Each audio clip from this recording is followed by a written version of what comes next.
Hey VC, how's it going? My friend Morrissey here, Brendan. Hope you all had a great holiday. New Year's here coming up this weekend. I'm filming this on Friday. I just uploaded my part 3 of my top 100 albums countdown series I'm doing. Lots of other people have started. Jeff Kempen started. Andy's Vinyl Den going really strong with his. David Guerra is continuing. And a lot of you have talked about doing it as well, which I highly encourage. I think it's a good exercise to kind of do, and would probably be a good thing to come back to every couple years and reevaluate. So this is the stuff that I picked up through the month of December. It's a few, but it's not like the most I've ever picked up in a period of time. I mean, I was actually looking at my collection this year, and I think this year was probably my most intense year of buying records ever. I think my collection almost grew like a third in size this year or something. I'm above like 600 LPs now, and probably I don't even know if the 45s, maybe like 200 of those. Plus, the tapes and CDs, which I'm always buying because they're so cheap.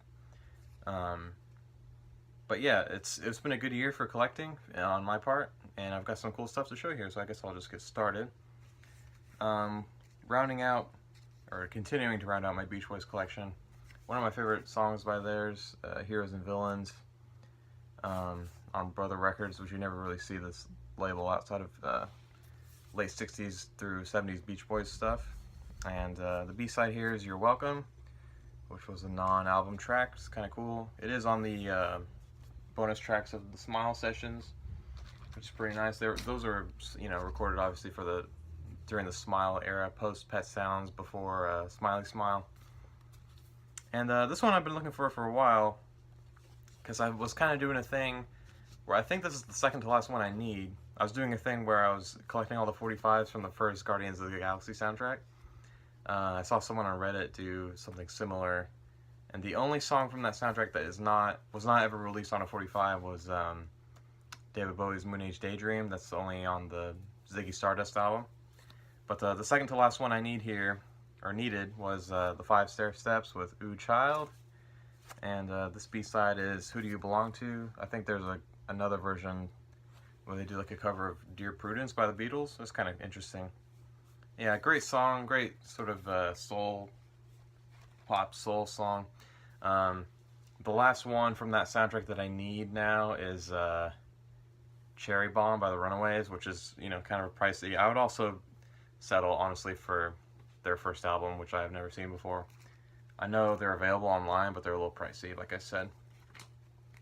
Yeah, so LPs here. I actually got a Christmas thing. I was watching you guys, a lot of you guys made sort of Christmas themed albums. I think there was a thread going around with showing your favorite Christmas records to play, but I don't think I saw this one mentioned, and I have never seen this before. I didn't even know this existed. And this is only I don't have that many Christmas records. I think this is like my 5th one or something. But it's the Louvin Brothers, Christmas with the Louvin Brothers. There they are on the back. It's pretty straightforward country renditions of classic Christmas songs, Silent Night, Away in a Manger, Deck the Halls, First Noel, stuff like that. But great singing, they had great voices, and I'm a sucker for any kind of slide guitar, be it steel lap guitar or the pedal steel. But yeah, I just love that sound. I think this is like late 50s, this one. Stereo copy. I got a good deal on this. They're not the cheapest things apparently, but it's on the original Capitol label. I've actually never seen this inner sleeve before either. I'll show that in a second. But it's on this the rainbow label here, and kind of a matching inner sleeve I've never seen before, kind of advertising stereo sound, new stereo sound from Capitol, and a classic. I love sleeves like this where they advertise a bunch of other albums. And similar onto that, on the back of the cover, advertising some other Louvin Brothers albums, including the infamous Satan Is Real cover. I don't know if you could say infamous or just straight up famous with that cover. I mean, it's a pretty great cover, honestly. Like the homemade Satan made of wood, and like a bunch of burning tires or something. Anyways, yeah, great addition. I'll get that back in later without damaging the cover. Great addition to my collection. I don't, you know, for a guy living in Texas, I don't really have that much country stuff. So, kind of fixing that a little bit. I like a lot of the classic country stuff like that. I've showed this in my jazz collection video recently, Ornette Coleman Trio, at the Golden Circle in Stockholm. This is Volume 1. This is one of those Blue Note 75th anniversary reissues, you know.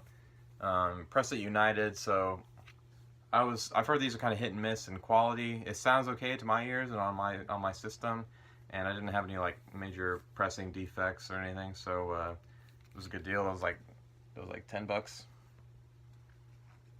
I've been needing a copy of this for a long time, but I found this copy of Who's Next by The Who. Cover is really beat up. The record is, you know, VG, not bad. This was a dollar bin find, and it's a Decca stereo pressing, which I think this was later repressed on, I don't even know who got the rights to their stuff after them, ABC maybe? I'm not sure. But yeah, classic record. I think this was an Andrews Top 100 somewhere. Baba O'Reilly is a great album opener, kind of classic. It's kind of like movie soundtrack fodder now. Just, you know, if you need like an inspirational song, that's a good one to pick.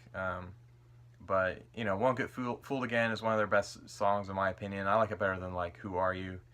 And Behind Blue Eyes is another hit. I need to re-listen to this album because it's been a couple years since I listened to this. So I'll set this one to the side. I'll probably listen to this after I finish filming the video. I did listen to this one that I also got from the same place.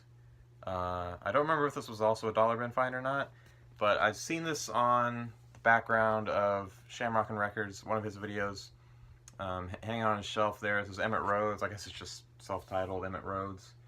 I didn't really know what to expect from this one. I kind of went in blind, but, you know, I'm pretty sure I bought it because it was $1 and it was in good condition, and I've seen it before on the VC. So I went in blind, not really knowing what I was expecting, or didn't really have any expectations. You know what I'm saying. This is kind of McCartney-esque power pop. I was actually kind of surprised. I thought this would be kind of moody, maybe singer-songwriter, a little folk or country or something, which it does have a little bit of that, but for the most part, it's sort of McCartney-esque, like pop rock, power ballad stuff. Kind of cool, actually, in the vein of, if you like Big Star, you know, or I wouldn't say it's as good as like Big Star's first two, but it's in that same kind of vein. If you're looking for something like that, that's probably pretty easy to find, because I feel like I've seen this before, usually for pretty cheap. I don't think these go for more than like $10 at most, probably usually 5 and below. So yeah, this one was cool. I didn't pull out the label. I don't remember what label it's on. Cover says ABC Dunhill, and so does the label. Don't really have much to say about that label. I mean, they're one of like the kind of corporate seeming labels from that time period, the 70s. They had like, I know Dunhill had like the Mamas and Papas, so maybe I was kind of expecting something similar to that, sort of, you know, folk kind of thing, but power pop, really interesting. Next I ordered this new one from Run for Cover Records. This is Field Medic, songs from Sunroom, yeah. This is a compilation of everything that this guy Kevin something has recorded. It's all lo-fi kind of you know, indie folk, a little bit of punkness to it. It's on this cool Coke bottle clear with like blue mixed in there. Pretty nice. Again, kind of lo-fi. I think most of these songs were recorded in the room pictured on the cover, which I'll show here again. Just kind of recorded in this room, sort of bedroom pop, I guess you could call it. really great track on here is You, which is just spelled with, you know, 3 U's right in a row. Powerful Love is great. So he has sort of a hip hop approach to song titles sometimes, but you get the idea. It's pretty cool. He uses a lot of obviously acoustic instruments, but then mixes in a good amount of, like, you know, there's some drum machines on some tracks. There's I think a little bit of synth here and there sprinkled in. Pretty cool album. And the label was nice enough to send a free 7-inch, which I've not listened to yet, admittedly, but it's split by these bands Shook Ones and Death Is Not Glamorous. I have no idea what this sounds like, and I've never heard of either of these bands before, but I'll be checking this out pretty soon. It's on this red vinyl, which is kind of interesting, I guess. You all know what red vinyl looks like, but I'll pull it out anyway. It's just kind of slightly translucent red. Kind of was not expecting that. I've ordered from this label before, and they've never really thrown anything in before like that. That's kind of interesting. They, if anything, they'll just do, like, you know, stickers and the typical download codes that come with the record. Kind of not sister label, but I guess like closely related label. Top Shelf Records. I've worn a t-shirt from them on one of my recent videos before. But I ordered this new album by this band called Ratboys. It's called GN, which I think, if, you know, what do the kids say with, like, the texting lingo, it's just good night, because there is a song on here called, I think it's called Good Morning with GM. Yeah,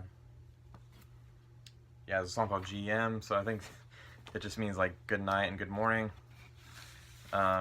This cool kind of lavender colored vinyl, kind of opaque purple or lavender. Musically, again, sort of indie rock in the indie rock vein, with some slight hints of emo.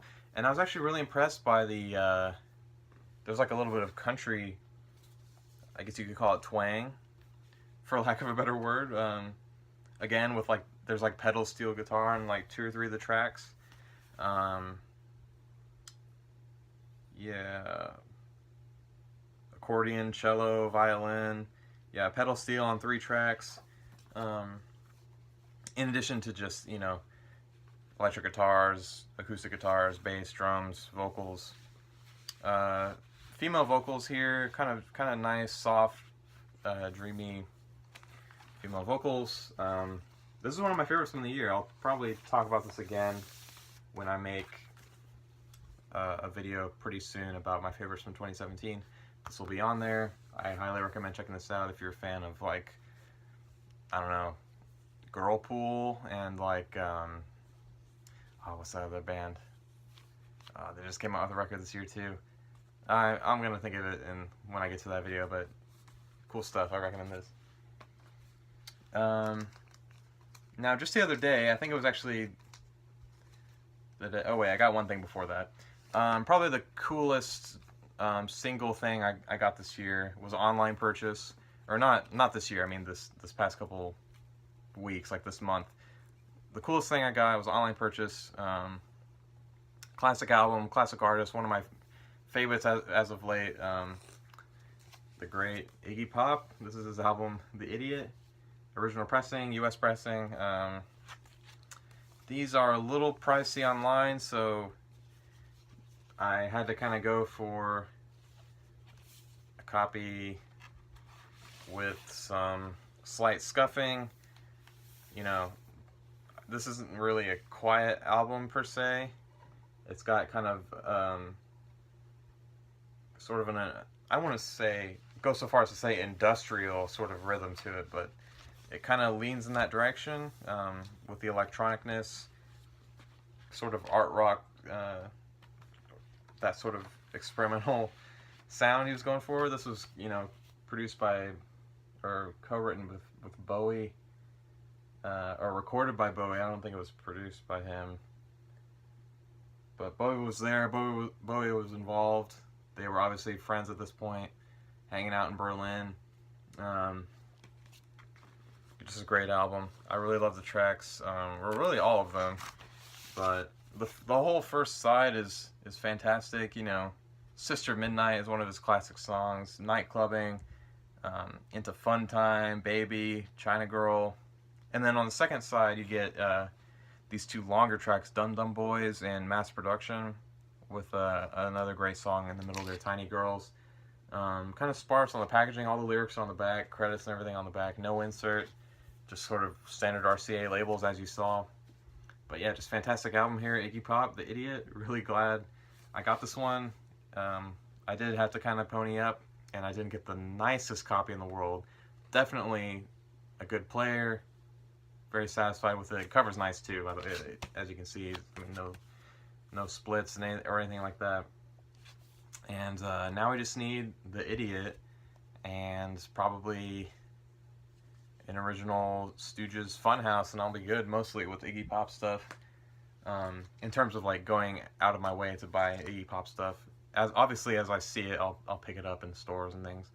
Now these last few I just got this week in Half Price Books. I don't know if I've talked about this, but my girlfriend works for Half Price Books, so I use her employee discount a lot, which is 50%.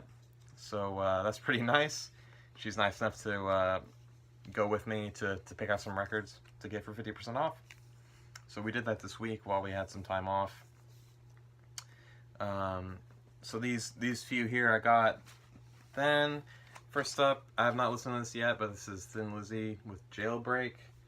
Obviously I know the track The Boys Are Back in Town with Andrew. You've talked about that track and how it's sort of disappointing that that's like the one song that they're known for in the US.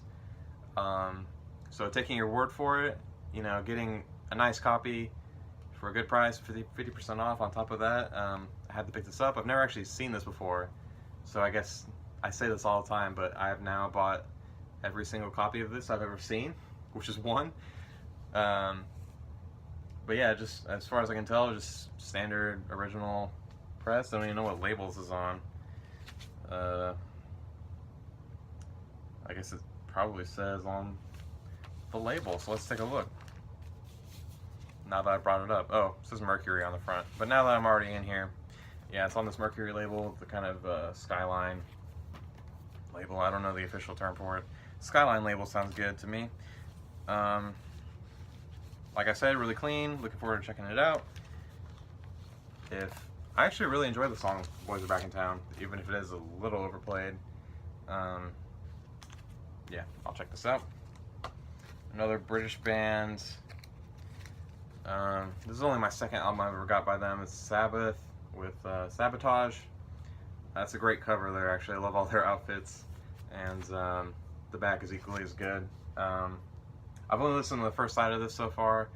I haven't listened to everything Sabbath has done. I've only listened to the first, I guess this is like their fifth, but I guess I've only listened to the first 5 then. And I only have Paranoid on vinyl besides this one now.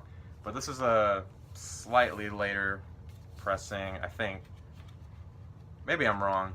I know the originals of their first few are on the green Warner label, and this one's on the sort of, what's that label called? You know, the one with the palm trees.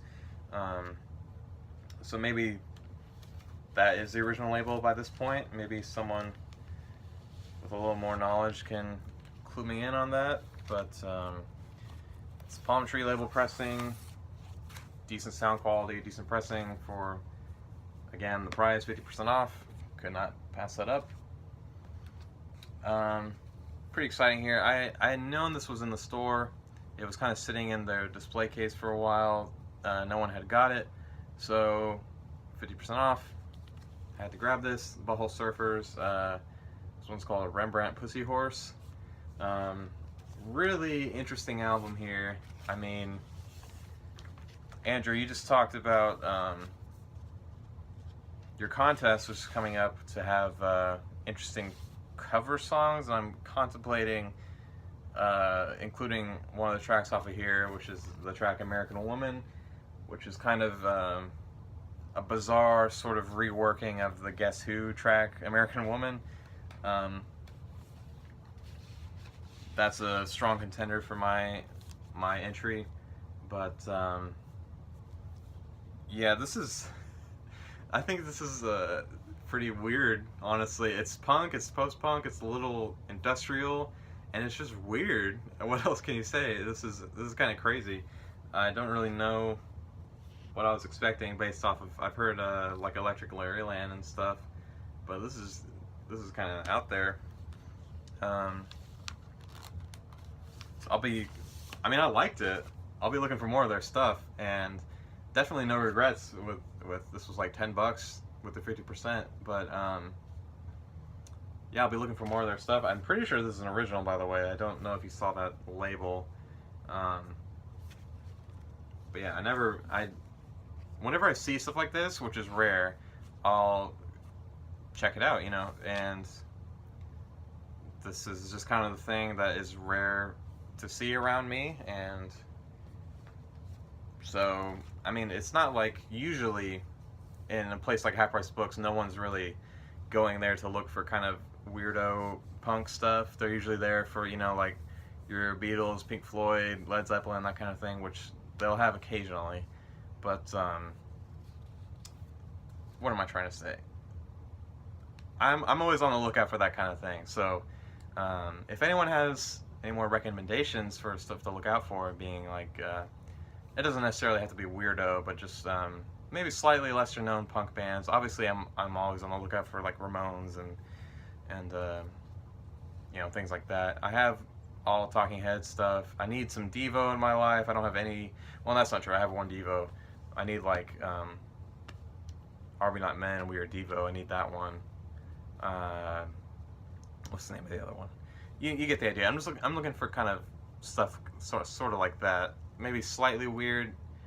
I just want it to be a little experimental, sort of outsider punk new wave type stuff. Speaking of which, this is Blondie's first album. This isn't a very first pressing, but it is a pressing from '77, still on the private stock label, which, by the way, this vinyl seems like slightly heavier than most other ones for the time, like especially that Iggy Pop the Idiot. It didn't say Dynaflex, but it was pretty flimsy, typical RCA vinyl, and this is like, it's not 180 gram, but I would wager it's maybe like 140, 145 grams. I've never seen this label before, private stock. Apparently they were the first ones to sign Blondie and came out with this record, and within a year or so, Blondie had bought back their contract and then signed to Chrysalis for a better contract. But pretty great album. I mean, Ex Offenders is one of their early hits, and same thing with Rip Her to Shreds. Fantastic song.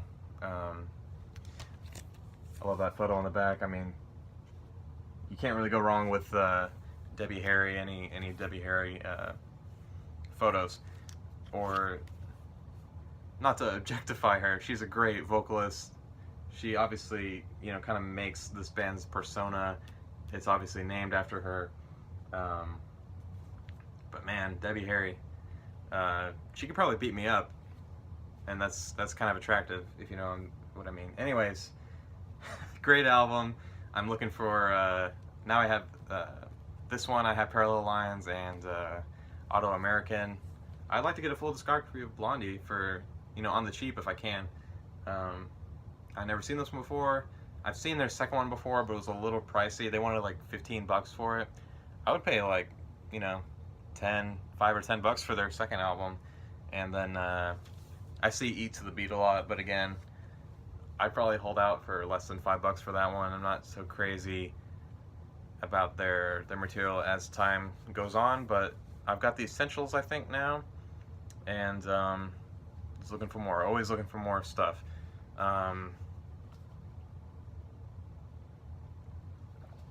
That's all I got for finds. What was I gonna say? Future videos I'm planning, you know, kind of maybe talking a little more about like individual records, maybe going more in depth about stuff that I think. Maybe I don't know. I don't want to just become like an album review channel, you know. That's not really what I'm interested in doing. I'm not sure you guys are too interested in listening to me ramble on for 20 plus minutes about a brand new album that just came out or anything, but maybe I'll try that out. I don't know. Maybe I'll ramble on about older albums, classic albums. Um, I kind of ramble anyways about obviously the new acquisitions that I get, but if I did it for 20 minutes each, that might get a little old. Um, yeah, I don't know. Maybe I'm just kind of brainstorming here right now. Maybe as I go into next year, I'll commit to downloading some basic editing software. Maybe editing in some needle drops or something. Maybe making like a short little bumper like intro thing. I don't know. Maybe some channel artwork. Who knows what the future brings? It could be a good year for stuff like that. Anyways, I thank you all for watching. This is now getting a little bit long. It's been a great year. You guys have been so good welcoming me to the VC. If anyone here is watching that, I guess if you just want us to get into making videos and you're not really sure what to do, this has been said a lot before, and I've certainly said it before, but just go for it. I mean, I spent who knows how long on here just kind of watching videos, and then I got the idea in my head of like, oh, I bet I could probably do that. I got some cool stuff this week. I could show it off on camera and just kind of see what you guys think, and here I am now. It's kind of part of my weekly habit or routine now, where I feel like making videos is fun to talk to you guys. And so what I'm saying, if you have the feeling like you want to get into making videos, just make one, see how it goes. You don't even have to do anything special. Again, look at what I do. I just sit here and talk in front of a camera, just my phone camera, and no editing, no editing, and just click upload. A few minutes later, it's done, and it's uploaded, and everyone can see it. And you just gotta utilize the tags and tagging it like VC, vinyl community, records, making sure your title would be something people want to click on, something that sounds interesting, and pretty simple. You don't have to get into, you see bigger channels with like Patreons and Amazon affiliate links and advertisements and sponsors and things. That's all well and good. That's not really what the VC is about, in my opinion. Again, I've mentioned this before kind of recently, but I feel like the VC should be about friends and sort of more of like a peer structure, as opposed to, I'm some kind of authority or sense of, or source of entertainment, like a one-sidedness to you guys. I feel like if anything, I'm just responding to videos you guys make, showing stuff you guys have shown recently. You guys are kind of, influencing my music taste as I kind of go through this sort of musical discovery thing that I think a lot of people do in their early 20s, where I'm getting really heavy into music and just I want to hear new stuff. Obviously I go back all the time and listen to favorites, but I want to hear new stuff. Stuff I've never heard before, be it hidden classics or brand new things. Anyway, I don't even remember what I started talking about with this thing. It's now approaching half an hour with this video, so I'll cut it here. Thank you guys for watching, subscribing, commenting, liking, disliking, sharing with friends, anything. It's all great. I really appreciate it. You guys have made this a fantastic year, and next year will be just as good. So take care, VC. See ya.